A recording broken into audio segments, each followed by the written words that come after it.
Bismillahirrahmanirrahim. Assalamualaikum warahmatullahi wabarakatuh.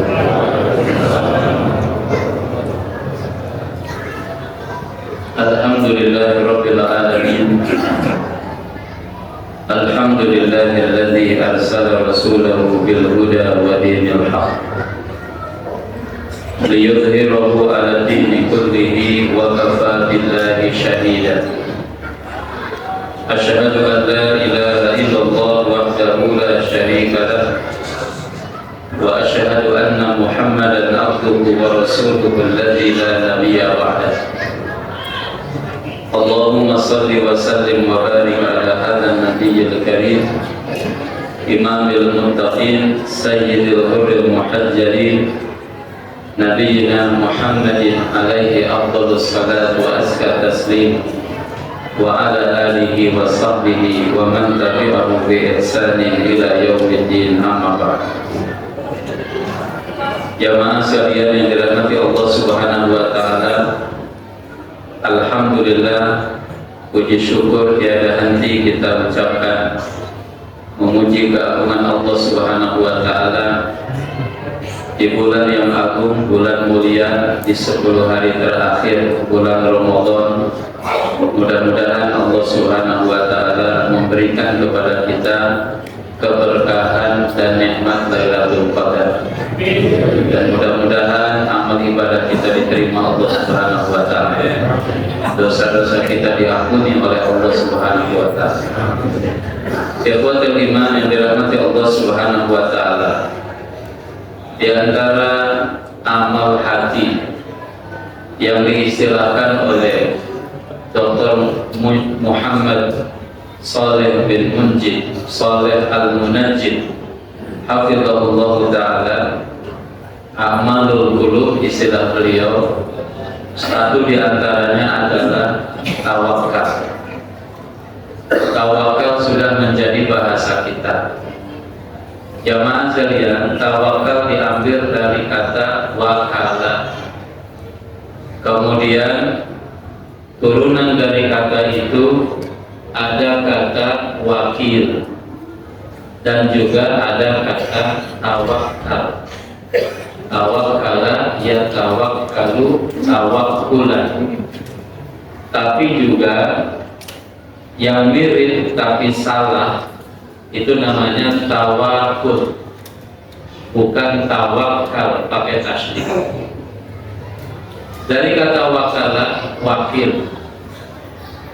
Kemudian ada istilah muwakil, orang yang mewakilkan kepada pihak lain untuk menyelesaikan urusannya. Tapi juga ada kata tawakal. Tawakal dengan wakil atau muwakil ini beda jauh, jamaah sekalian. Kalau muwakil, seseorang menyerahkan urusan kepada yang lebih tinggi atau kepada sesama dengan penuh kepercayaan, tapi posisinya sama antara dia dengan pihak yang dibebani perwakilan. Itu namanya muwakil, dan dia bisa minta pertanggungjawaban kepada pihak yang dipercaya untuk menyelesaikan masalah. Itu namanya muwakil. Nah, pihak yang mendapatkan mandat namanya wakil.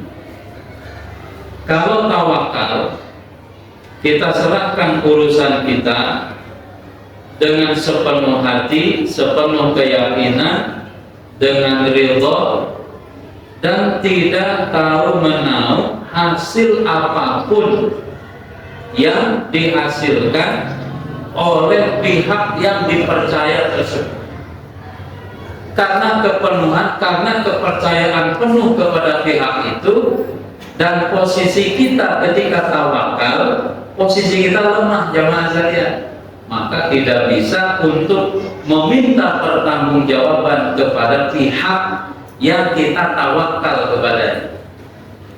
Karena itu Tawakal itu hanya kepada Allah. Kalau mewakilkan bisa kepada sesama manusia. Kepada sesama manusia karena kita bisa minta pertanggungjawaban kepada dia. Tapi kalau tawakal kepada Allah, terserah Allah Subhanahu wa taala apapun hasilnya, apapun keputusannya. Wa 'alallahi falyatawakkalul mu'minun. Hanya kepada Allah lah orang-orang yang beriman itu bertawakal. Tapi kalau sesama hamba itu namanya mewakilkan jamaah sekalian. Ya, karena tawakal hanya bisa dilakukan kepada zat yang memang sangat maha kuasa dan tidak ada kecuali Allah Subhanahu wa taala. Contoh, ikhwatul iman dirahmati Allah. Siti Maryam alaihissalam ketika dia mengandung dan saat-saat kelahirannya tiba, digambarkan dalam surat Maryam, fa'ajahahal maqar. Kemudian rasa sakit akan melahirkan itu memaksa dia ila jid'in nakhlati, untuk bersandar pada pangkal pohon kurma. Kemudian Maryam itu sempat mengatakan, ya laitani mittu qabla hadza wa kuntu nasyan mansiyya. Wahai Tuhanku, alangkah baiknya kalau aku ini mati sebelum ini kan. Lebih baik mati, lebih baik tidak ada perempuan yang namanya Maryam dan aku dilupakan oleh seluruh makhluk. Mungkin merasakan sakit, kemudian juga ya ada beban psikologis yang luar biasa karena dia memiliki seorang anak tanpa ada pasangan dari manusia. Karena Allah Subhanahu wa taala langsung meniupkan ruhnya kepada rahim Maryam. Di ayat ke-25 jamaah sekalian, setelah proses persalinan selesai, kemudian Isa lahir.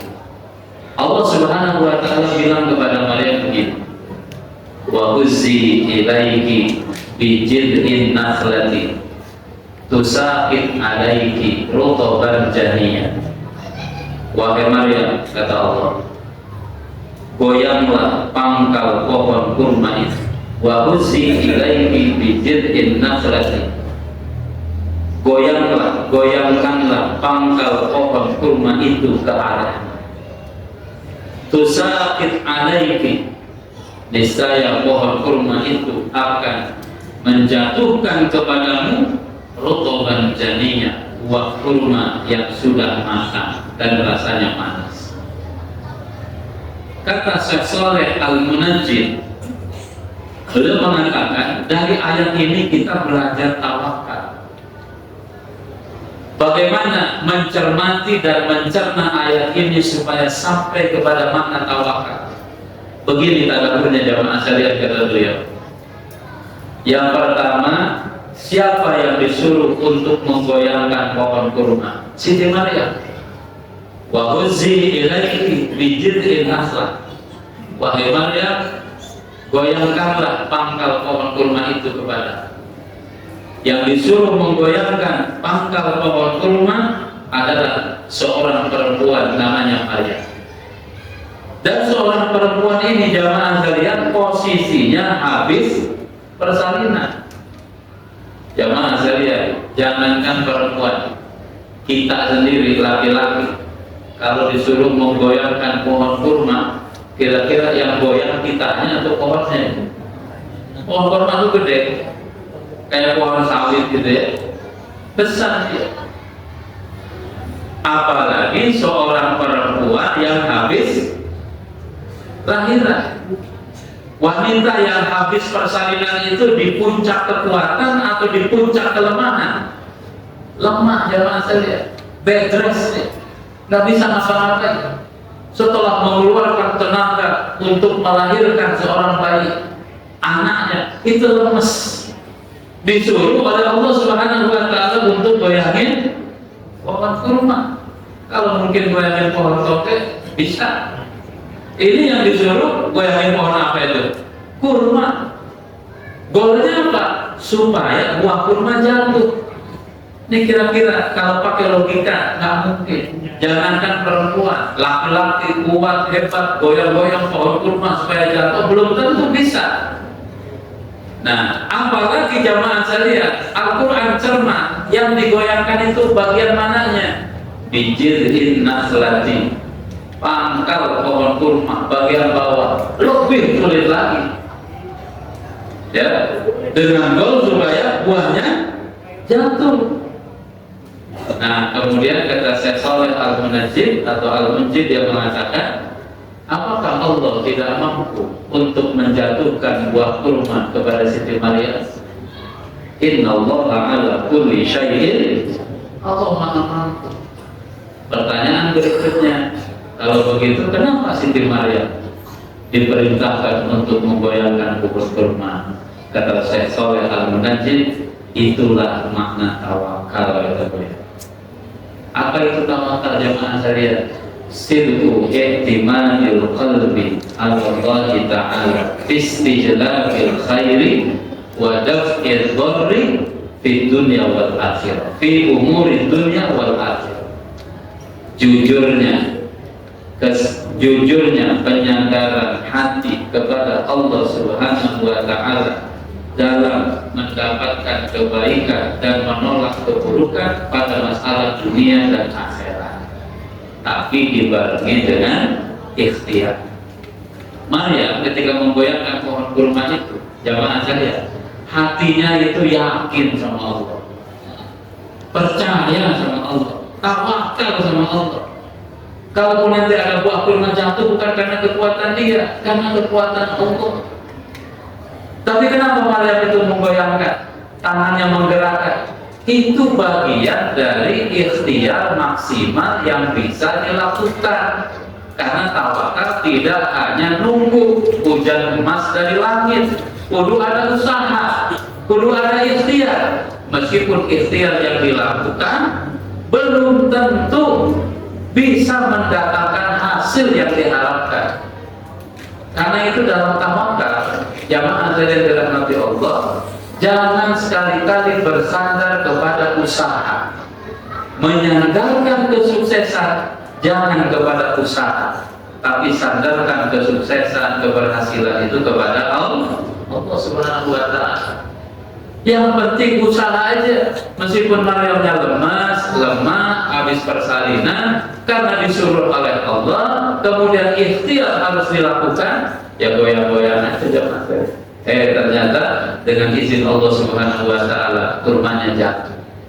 Seperti itu pula ketika Nabi Musa alaihissalam di belakang Fir'aun dengan bala tentaranya di depan Laut Merah. Ketika kaumnya mengatakan inna lamudrakun, kita ketangkep nih sama Fir'aun. Tapi Nabi Musa alaihissalam dengan penuh keyakinan mengatakan, kalla inna ma'ya rabbi sayahdin. Tidak, kata Nabi Musa, ada Allah yang akan memberikan petunjuk. Musa pada waktu gak kepikiran juga gimana caranya bebas. Yang penting yakin aja dulu sama Allah. Kemudian Allah bilang, "Faqul nadrib bi asawkal bahr." Wahai Musa, pukulkan itu tongkat ke laut. Fanfalaq, terbelah lautan. Fakana kullu firqin kattawidil azim. Maka dinding-dinding laut, air laut yang terbelah itu menggunung tinggi seperti gunung yang sangat tinggi. Jamaah sekalian dirahmati Allah, Nabi Musa alaihissalam sebelumnya nggak paham juga apakah tongkat ini bisa membelah lautan dan lain sebagainya. Tapi Allah perintahkan ikhtiar saja. Ikhtiar dilakukan, hasil serahkan kepada Allah Subhanahu wa Ta'ala. Jamaah sekalian dirahmati Allah, dalam hidup ini kita merasakan bahwasanya memang segala sesuatu itu dari Allah. Maka kita yakin, asah terus keyakinan, asah terus kepercayaan akan kekuatan dan kehebatan Allah Subhanahu wa Ta'ala, dan kita bersandar kepadanya. Mudah-mudahan iman kita, tawakal kita semakin besar, dan kebaikan, kesuksesan Allah berikan kepada kita sekalian. Demikian yang bisa disampaikan. Aku qouli hadza, astagfirullahaladzim wa lakum. Wassalamualaikum warahmatullahi wabarakatuh.